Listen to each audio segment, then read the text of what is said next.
প্রিয় লিসেনার্স, আজকে আপনাদেরকে শোনাবো পাহাড়ের উপরের পুরনো কবরস্থানের মরাখেকো ভূতেদের রোমহর্ষক ইতিহাস উন্মোচনের গল্প। শুনতে থাকুন রাকিব হাসানের লেখা আজকের ভৌতিক গল্প ভূতের শহর। গল্প পাঠে আপনাদের সাথে আছে আমি পারভেজ মাহমুদ সজীব। চলুন আর কথা না বাড়িয়ে শুরু করা যাক মূল গল্প। শুনতে থাকুন 12 পর্বের গল্পের আজকের 3য় পর্ব। নিকের সঙ্গে দেখতে পেলাম রোজালিনকে একসঙ্গে হাঁটছে ভাঙাচোরা ফলকের সারির মাঝখান দিয়ে। লেখা নেওয়ার উপযুক্ত ফলক খুঁজছে হয়তো। ওকে ডেকে নিয়ে এলাম কবরটার কাছে। বললাম, এটা দেখো, তোমার পছন্দ হবে। অন্যদিকে তাকিয়ে এগোতে গিয়ে আবার হোঁচট খেলাম। ধাবা মারলাম রোজালিনকে ধরার জন্য, ধরতে পারলাম না। উপর হয়ে পড়ে গেলাম বড় ফলকটার উপরে। হাত থেকে ছুটে গেছে ব্যাকপ্যাকটা। আমার দেহের চাপে নড়ে উঠল ফলকটা। বিচিত্র শব্দ হলো, গুঙিয়ে উঠল যেন। তারপর খ্যাপ করে চিত হয়ে পড়ল মাটিতে। ছোট একটা চিৎকার শুনলাম, মনে হলো শিষ্যানে তুলল আমার মেরুদণ্ডে। তুমি চিৎকার করছো? রোজালিনকে জিজ্ঞেস করলাম। আমার দিকে তাকিয়ে রইল রোজালিন। মানে? ও, তুমিও করনি? একটা চিৎকার শুনলাম। সত্যি তুমি করনি? আবার জিজ্ঞেস করলাম। না। তাহলে কি আমার সোনার ফুল? উঠে দাঁড়িয়ে মাথার বেসবল হ্যাটটা সোজা করে বসালাম। জ্যাকেটার জিন্সের প্যান্টটা ধুলো ছাড়লাম। ঘুরিয়ে দাঁড়িয়ে দেখলাম ফলকটার দিক থেকে স্থির তাকিয়ে আছে রোজালিন। হ্যান্ডে নিচে কি লিখেছে দেখছো? ভালো করে তাকিয়ে দেখলাম। কাকের ছবিটার নিচ থেকে ছোট অক্ষরে লেখা রয়েছে, এদের বিশ্রামে ব্যাঘাত ঘটালে নিজের বিপদ ডেকে আনবে। আরেকবার ভয়েস ছিঁড়ে গেল আমার মেরুদণ্ডে। বিশ্রামে ব্যাঘাত। আমি এখন সেটাই করলাম না তো? যাওয়ার সময় হয়েছে, ফিরে যাব আমরা এখন। গোরস্থানের গেটের কাছ থেকে চেঁচিয়ে বলতে শুনলাম মিসেস কটারকে। কিন্তু আমি চেয়ে আছি কবর ফলকটার দিকে। এইমাত্র যেটাকে চিৎ করে ফেললাম। কাকটা যেন তাকিয়ে আছে আমার দিকে। গুঙিয়ে উঠে ব্যাকপ্যাকটা মাটি থেকে তুলে গাছের একটা গায়ে ঠেস দিয়ে রাখলাম। তারপর ঝুঁকে গিয়ে দাঁড়িয়ে টেনে তোলার চেষ্টা করলাম ফলকটাকে। উফ, বাপরে, বিড়বিড় করে পড়লাম। 1 টনের কম হবে না। এক চুলও নড়াতে পারলাম না পাথরটাকে। এই একটু ধরবে আমার সঙ্গে? একা পারছি না। কেউ সাড়া দিল না। মুখ তুলে তাকিয়ে দেখি সবাই রওনা হয়ে গেছে গেটের দিকে। এমনকি রোজালিনও কাছাকাছি নেই। আমি এখন একা। এই দাঁড়াও, চেঁচিয়ে পড়লাম। পিছনে কুই করে একটা শব্দ হতে ধরাস করে একটা লাফ মারল হৃৎপিণ্ড। পাক খেয়ে ঘুরে তাকিয়ে দেখি কুকুরটা দাঁড়িয়ে আছে। গোরস্থানে ঢোকার পর থেকে ওটার কথা প্রায় ভুলে গিয়েছিলাম। এতক্ষণ কোথায় ছিল কে জানে। হঠাৎ লাফিয়ে উঠে গেটের দিকে দৌড় দিল কুকুরটি। আমিও আর থাকার সাহস পেলাম না। তাড়াতাড়ি পাথরটা ছেড়ে দিয়ে সোজা হয়ে দাঁড়িয়ে দৌড় দিতে গেলাম গেটের দিকে। মাটির নিচ থেকে ঝট করে বেরিয়ে এলো একটা হাত। আমার গড়ালে চেপে ধরলো। চিৎকার দিতে মুখ খুললাম, কিন্তু বেরোলো মৃদু চিচি শব্দ। হাতের আঙুলগুলো শক্ত হলো আমার গড়ালেতে। বরফের মতো ঠান্ডা স্পর্শ যেন চেপে ধরলো আমার চামড়ায়। আতঙ্কে গঙানি বেরোলো আমার গলা থেকে। জ্বরে লাথি মারলাম, ছাড়িয়ে নিলাম নিচের পাটা। টলতে টলতে সামনের দিকে ছুটলাম। মাথা থেকে খুলে গেল আমার বেসবল ব্যাট ক্যাপটা।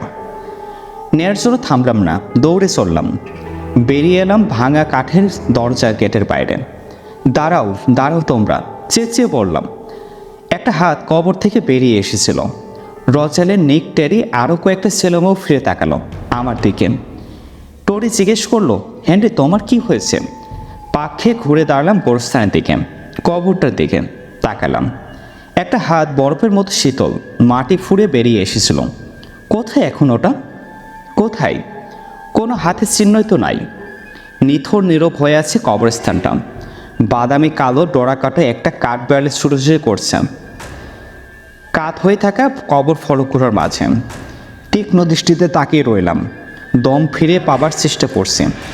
শরীরে কাঁপুনি থামার সুযোগ দিচ্ছে। সত্যি কি একটা হাত আমার পা টেনে ধরেছিল? কবরে বাস করা মরাখেকো ভূতের হাত?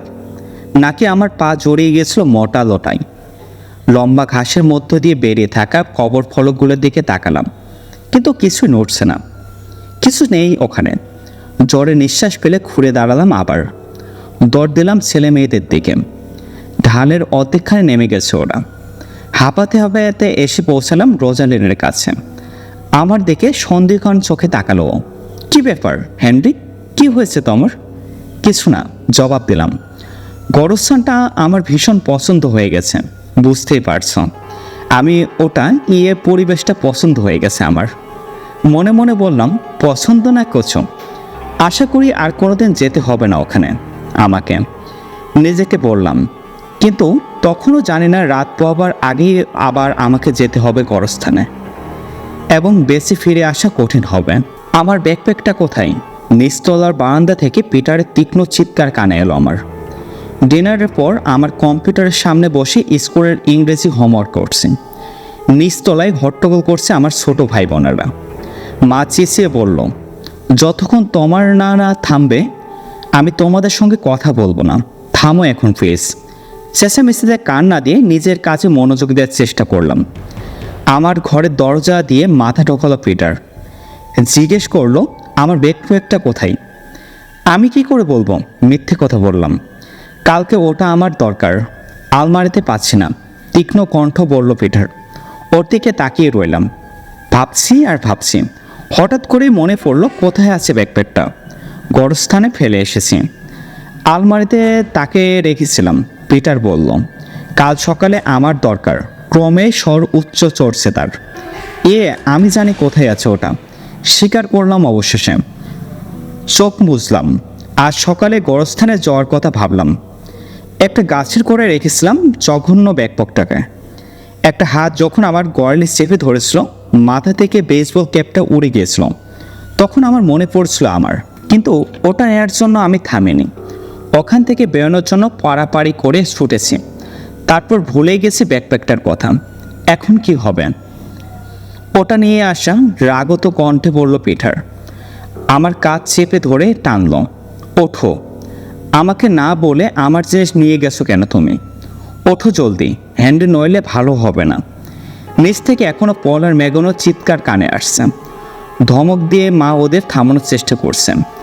এখন যদি মাকে বলি পিটারের ব্যাকপ্যাকটা নিয়ে গেছে আমি, গোরস্থানে গিয়েছিলাম, ফেলে এসেছে, মা আমাকে আস্ত রাখবে না। ঠিক আছে, পিটারকে বললাম, শান্ত হও, আমি ওটা এনে দেব। বোকার মতো তার কেন কথাটা বলে বসলাম জানি না। রাতের বেলা কি আমি সত্যি গোস্টের পাহাড়ে চড়তে যাব? এছাড়া কি আর কোনো উপায় আছে আমার? বুঝে সুঝে পিটারকে ওর ঘরে ফেরত পাঠালাম আমি ঠান্ডা মাথায় চিন্তা করার জন্য। ছোট্ট ঘরটায় পায়চারি শুরু করলাম। মগজে পাক খাচ্ছে ভাবনা। আমি জানি একা ওখানে আবার যেতে পারবো না। পায়ের গোড়ালিতে ঠান্ডা হাতে স্পষ্ট কেমন যেন লেগে রয়েছে এখনো। না, আমি একা নই, গোরস্থানে যেতে পারবো না। ভারী দম দিলাম। ফোনের রিসিভারটা তুলে নিল। রোজালিনকে ফোন করলাম। ও তোলার সঙ্গে সঙ্গে হরহর করে বললাম, একটা উপকার করতে পারবে আমার? কে উপকার? কে বলছো, হ্যান্ডি? হ্যাঁ আমি। আমার সঙ্গে গোরস্থানে যেতে পারবা? বেশিক্ষণ লাগবে না, দুটো জিনিস ফেলে এসেছি, তুলে নিয়ে চলে আসব। ওপাশে দীর্ঘ নিরবতার পর অবশ্যই ভেসে হলো রোজালিনের কথা। তুমি আমার সঙ্গে রসিকতা করছো তাই না? মা বাবাকে বললাম হোমওয়ার্ক করতেন, রোজালিনদের বাড়িতে যাচ্ছি। তারপর পিছনে দরজায় বেরিয়ে গেলাম। জ্যাকেটের জিপার লাগাতে লাগাতে পাহাড়ের দিকে ঠান্ডা বাতাস এসে ঝাপটা দিচ্ছে গায়ে। পিছনের আঙিনা দিয়ে প্রায় দৌড় দিয়ে চললাম। পরীক্ষা করে দেখার জন্য টর্চের সুইচ টিপলাম। কমলা রঙের গোল আলো পড়ল শিশির ভেসা গাছের ওপর। ওদের বাড়ির গ্যারেজের পাশে আমার জন্য অপেক্ষা করতে দেখলাম রোজালিনকে। ভারী একটা গার্কো গায়ে দিয়েছেন, মাথায় উল্কের সিকেপ। কি সত্যি গোরস্থানে যাচ্ছি আমরা? সাধারণ একটা ব্যাকপ্যাক আর বেসবল ক্যাপের জন্য। অস্থির ভঙ্গিতে মাথা ঝাঁকালো। হ্যাঁ বললাম। টর্চের আলোতে ফেললাম ওর মুখে।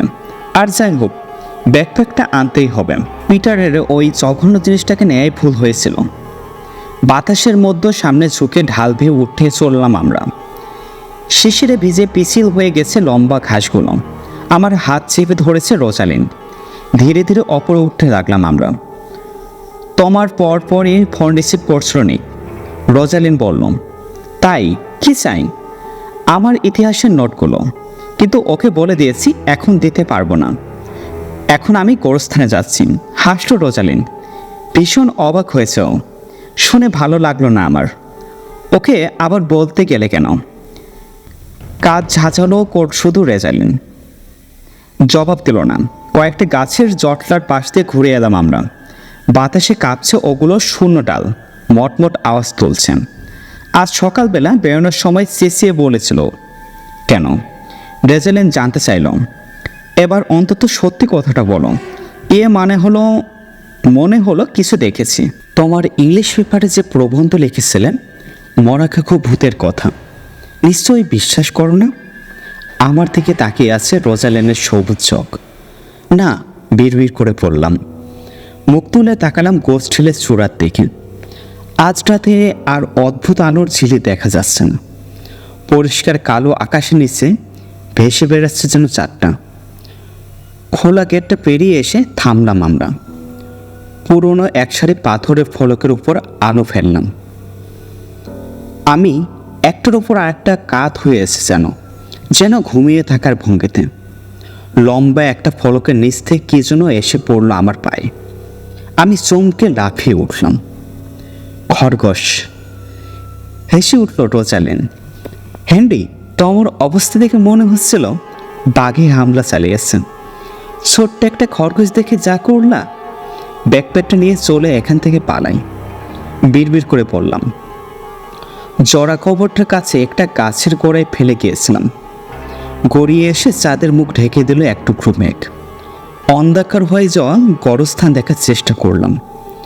খালি চোখে কিছুই দেখা যাচ্ছে না। টর্চের আলো সরিয়ে এনে আরেক সারি ফলকের উপর ফেললাম। আমারও একটা টর্চ নিয়ে আসা উচিত ছিল, ফিসফিস করে বলল রোজালিন। কেঁপে উঠতে দেখলাম ওকে। এত অন্ধকার হয়ে যাবে ভাবিনি। আমার কাছাকাছি থাকুন। ওকে অভয় দেওয়ার ভঙ্গিতে বললাম।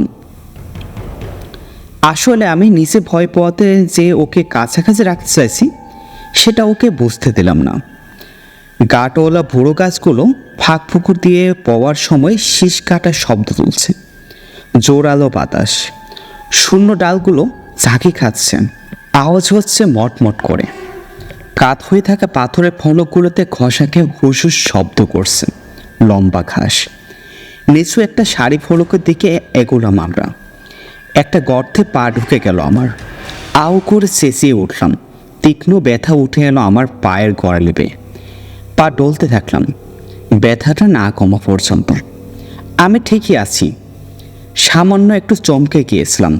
রোজালিনকে বললাম। ঢাল বেয়ে আরও একটুখানি উঠে আরেক সারি ফলকের দিকে ঘুরলাম। মাটিতে পড়ে থাকতে দেখলাম ব্যাকপ্যাকটা। ঝুঁকে থাকা একটা বুড়ো গাছের গোড়ায়। তাড়াহুড়ো করে গিয়ে ঝুঁকে দুই হাতে ধরলাম ব্যাকপ্যাকটা।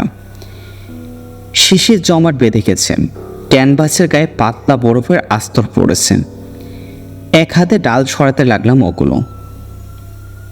আমার পিছনে নিঃশ্বাস ফেলছে রোজালিন। খসখসে জড়ালো শব্দ হচ্ছে। কি হয়েছে জিজ্ঞেস করলাম। হাঁপাচ্ছ কেন? ও আমার কথার জবাব দিল না। ব্যাকপ্যাক থেকে তুষার সরাচ্ছি আমি। সামনে পাতার সরসর শব্দ হতেই থেমে গেলাম। চোখ তুলে তাকালাম শব্দের দিকে। ফলকের সারির দিকে তাকিয়ে আছি। এ সময় একটা গাছের আড়াল থেকে বেরোলো কেউ। কে? শব্দটা যেন ফসকে বেরোলো আমার মুখ থেকে। অন্ধকারে ভালো মতো দেখা যাচ্ছে না। আমার দিকে আগিয়ে আসছে একটা ছায়া মূর্তি, লম্বা লম্বা পা ফেলে। রোজালিন অবশেষে তাকে চিনতে পেরে চেঁচিয়ে উঠলাম। ওখানে কি করছো তুমি? পরক্ষণে আরো একটা ভয়ঙ্কর প্রশ্ন ফেটে পড়ল যেন আমার মগজে। রোজালিন যদি আমার সামনে থেকে থাকে তাহলে পিছনে জোরে জোরে নিঃশ্বাস ফেলছে কে? চিৎকার দিয়ে চোরকের মতো পাখে ঘুরে গেলাম। কেউ নেই, কেউ না। কিন্তু স্পষ্ট শুনেছি আমার পিছনে কেউ নিঃশ্বাসের শব্দ। খসখসে জড়ালো। ওটা রোজালিনের ছিল না। তাহলে কে? আর এখন কোথায় গেল? ঠান্ডা ভয়ে স্রোত বয়ে গেল আমার মেরুদণ্ডে। হাত থেকে পিছলে গেল ব্যাকপ্যাকটা। আবার তোলার জন্য নিচু হলাম। যখন উঠে দাঁড়ালাম আবার অদৃশ্য হয়ে গেল রোজালিন। রোজালিন, কি হচ্ছে এসব? চেঁচিয়ে বললাম। সারি সারি ঘাসে ঢাকা থেকে শোনা গেল ওর কথা। অন্ধকারে তোমাকে হারিয়ে ফেলেছি হেনরি। অদ্ভুত একটা কবর হলো কাছে, এখানে তোমার দেখা দরকার। ব্যাকপ্যাকটা ঘুরিয়ে কাঁধে তুলে নিলাম, তারপর টর্চ তুলে আলো ফেললাম রোজালিনের দিকে। ছোট্ট একটা ফলকের উপর ঝুঁকে রয়েছে ও, একটা ছোট্ট শিশুর কবর। ডেকে বলল রোজালিন। বাতাসের ঝাপটাই চাপা শোনালো কথাগুলো। ঘুম পাড়ানি কানে দুটো লাইন খোদাই করা রয়েছে পাথরের গায়ে। ভীষণ মর্মান্তিক হ্যান্ডিং। হয়তো শখানেক বছর আগে মারা গেছে বাচ্চাটা। বিড়বিড় করলাম। রোজালিন দিকে এগোলাম। কমলা রঙের আলো নিচে নিচে এগোচ্ছে ফলকগুলোর ওপরে। জঘন্য ব্যাকপ্যাকটা খুঁজে পেয়েছি। রোজালিন, এখন আমরা যেতে পারি। আগে এটা দেখে যাও। রোজালিন আমাকে ডাকলো। এক হাতে ব্যাকপ্যাকটা ধরে কবরের শাড়ির পাশ দিয়ে ওর দিকে এগোলাম। আলো পড়লো মাটিতে পড়ে থাকে একটা জিনিসের ওপর। আমার কেপ, বেসবল ক্যাপটা পরে আছেন। ওটার কথা প্রায় ভুলেই গিয়েছিলাম। যাক, ভালোই হলো। খুশি খুশি কণ্ঠে পড়লাম। নিচু হলাম, কুড়িয়ে নিতে গেলাম ঘাসের অপর থেকে। চেঁচিয়ে উঠলাম আমি। ক্যাপটার ভিতরে গুটিসুটি হয়ে রয়েছে যেন একটা মাথা, মানুষের মাথা। কালো ঘুরতে ঢোকা চোখ তাকিয়ে রয়েছে আমার দিকে। আলগা হয়ে ঝুলছে মুখের ভিতরের অংশ। ফাঁক দিয়ে দেখা যাচ্ছে কালো দন্তহীন মাড়ি। গলিয়ে উঠলো আমার পেটের ভিতর। দম যেন আটকে এলো আমার। হাত কাঁপছে। ক্যাপের ভিতর থেকে খসে পড়লো মাথাটা। আমার জুতোর উপর পড়ে গড়িয়ে গেল ঘাসের মধ্যে। একটা মাথা কোনো মতে পড়লাম। এতই দুর্বলভাবে আর আস্তে রোজালিনে কানে পৌঁছালো না। হেনরি, কি করছো? অন্ধকার থেকে ডাকলো রোজালিন। আবার মোচড় দিয়ে উঠল পেটের ভিতর। কালো শূন্য চোখ দুটোর দিকে তাকিয়ে আছে এখনো। রোজালিন, বাঁচাও! বেরিয়ে গেল আমার মুখ থেকে। ঠেকাতে পারলাম না। একটা মাথা ঢুকেছিল আমার ক্যাপের মধ্যে। কি বলো? পাতা মারানোর মসমস শব্দ শুনলাম। দৌড়ে এলো রোজালিন। তোমার কথা শুনতে পাচ্ছি না হেনরি। দেখো, হাতের ক্যাপটা নেড়ে দেখালাম। তোমার ক্যাপ? চোখের পাতা সরু করে জিজ্ঞেস করলো রোজালিন। মাথাটা দাঁতে দাঁতে বাড়ি খাচ্ছে আমার। তার ফাঁক দিয়ে বললাম, এটা একটা আসল মাথা। দেখানোর জন্য আঙুল তুললাম ঘাসের দিকে। তাকানো রোজালিন। কই? আমার হাতে টর্চটা কাঁপছে তখনও। স্থির রাখার জন্য শক্ত করে ধরলাম এবং চেঁচিয়ে বললাম, এই যে। ক্যাপের একটা কিনার ধরে আলোর ভিতরে তীক্ষ্ণ দৃষ্টিতে তাকালো রোজালিন। তারপর আমার দিকে ফিরল। আমি কিছু দেখতে পাচ্ছি না হেনরি। ভালো করে তাকালাম। আলো সরিয়ে অনেকখানি জায়গা দেখালাম। নেই, মাথাটা নেই এখানে, গায়েব হয়ে গেছে। কিন্তু আমি জানি ওটা দেখেছি। কালো গর্তে বসা চোখগুলো মনের পর্দায় গেঁথে গেছে আমার। গড়স্থানের মরা খেকো ভূত। বিড়বিড় করে বললাম। আমি ভেবেছিলাম এটা কিংবদন্তি গুজব। পৃথিবীর সব দেশে সব শহরে ভূতের গল্প চালু আছে। কিন্তু আমার কাঁধে কোটের উপর হাত রাখলো রোজালিন। হেনরি, শান্ত হও, তুমি তো কাঁপছো। জবাব দিয়ে মুখ খুললাম। একটা শব্দ শুনে আবার থেমে গেলাম। ঘষা আঁচড়ের শব্দ শুনে মিশে যাচ্ছে পায়ের শব্দ। আর তারপর বাতাসে গুঙিয়ে ওঠে টেনে টেনে বলল একটা কণ্ঠা, হেনরি, আমার মাথাটা ফিরিয়ে দাও। গল্পের আগামী পার্ট শুনবেন আগামীকাল ঠিক 4টায়। শুনতে সাথে থাকুন, সাবস্ক্রাইব বাটন প্রেস করে। আশা করি সে পর্যন্ত সবাই ভালো থাকবেন। ধন্যবাদ।